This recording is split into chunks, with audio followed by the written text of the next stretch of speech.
Hello guys, welcome to my new blogs. જમવાનું બનાવીએ છીએ, સાંજ પડી ગઈ છે.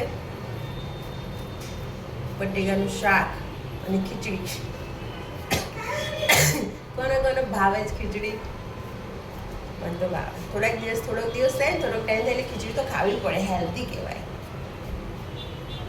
આખો દિવસ તો કે સારું સારું બનાવી તો થાક લાગે છે. એટલે આજે બનાવી બટેકાનું શાક અને ખીચડી. ભાવે કે ના ભાવે, ખાવી તો પડે ને. કોઈ બી નહીં ભાવે. મને તો ભાવે ગરમ ગરમ ખીચડી, પછી એમાં તમે ગરમ ઘી કરી નાખો અને ખાઓ ને, એ મજા જ અલગ છે. એકવાર ટ્રાય કરી જોજો. ગરમ ગરમ ખીચડી હોય ને એકદમ ઢીલી, પછી ઉપર ઘી નાખવાનું. ઘી નાખશો ને બહુ મસ્ત લાગશે ટેસ્ટ એકદમ એનો. મેં તો બહુ ખાધી, મમ્મી બહુ ખવડાવતી. હું નાની હતી ને ત્યારે મને અમે સાંજે નાના હતા ને ત્યારે મારી મમ્મી ખીચડી અને ઘી ખવડાવતી અમને. સાંજ પડે ને એટલે ગરમ ખીચડી ઉતારી દે, પછી અંદર ઘી નાખી મસ્ત ઘરનું ઘી હોય. અત્યારે તો બધા બહારના ઘી થઈ ગયા, સમજે આવે. બહારના ઘી તો ઘરની ભેંસો, ઘરનું ઘી પીવો, મજા પડી જાય.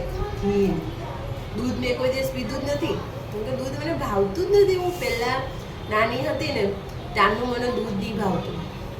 હું પહેલાં દૂધ બહુ પીતી હતી. દૂધ હોય છે, બટેકા છે, બટેકા એકલા વીણી શાકમાં હોય ને વીણી ખાતી હતી. પણ મને મારી મમ્મી એમ કહેતી હતી કે તને નજર લાગી ગઈ હતી, દૂધ બહુ પીતી હતી ને, તો એમ કહેતી હતી કે આપણે કોઈના ઘરે ગયા હોય અને એમના ઘરે હું દૂધ પીતી હતી ને, તો એ લોકો નામ નથી લેતી હું કોઈનું, એના મમ્મી તો નામ કીધું હતું પણ હું નામ નથી લેતી. એમને એમ કીધું કે તારી છોકરી તો કે કેટલું દૂધ પીવે છે, આખો દિવસ દૂધ ઉપર જ રહે છે. એટલું કીધું એને, ત્યાંનું મને અપસી ગયું દૂધ. મને દૂધ બહુ ભાવતું એમ પહેલાં નાની હતી ને ત્યારનું મને દૂધ અપસી ગયું. ત્યારનું હું દૂધ કંઈ બી દૂધ પીવું ને તો સીધી વોમિટિંગ થાય, તરત વોમિટિંગ થઈને બહાર નીકળી જાય. અત્યારે બી મારે ચા પીવું હોય ને તો એક જ ટાઈમ પી શકું, કેમ કે હું ચા નહીં પી શકતી, સાવ ઓછો પી શકું. ચા જોડે મને નાસ્તો જોઈએ. નાસ્તો હોય ને તો જ હું તીખો નાસ્તો જોઈએ. તીખો નાસ્તો ના હોય તો હું ના પી શકું.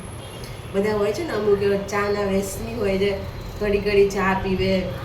હું નહીં પી શકતી ચા, મારાથી તો નહીં પીવાતું જ નથી.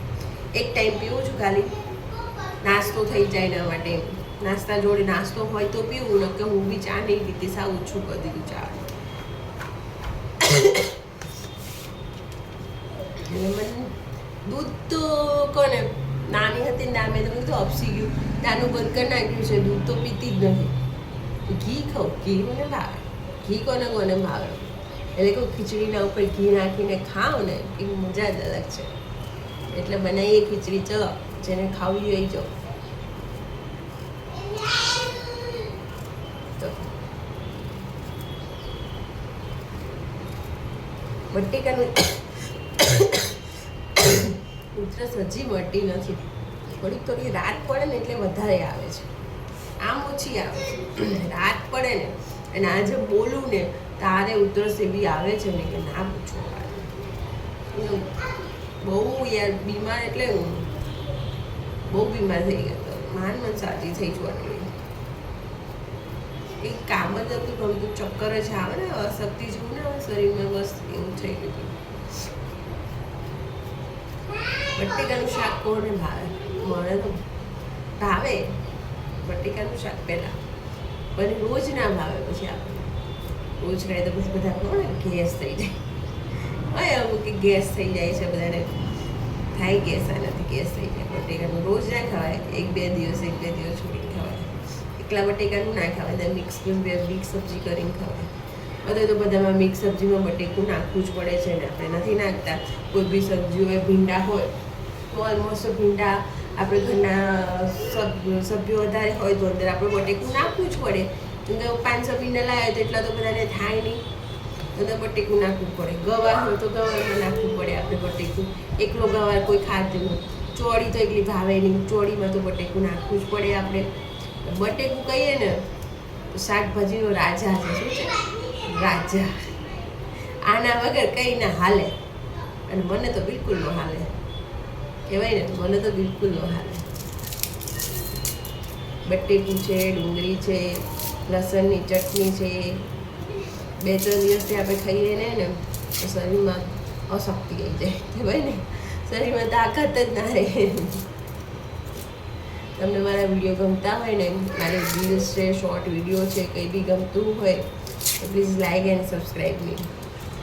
બાય.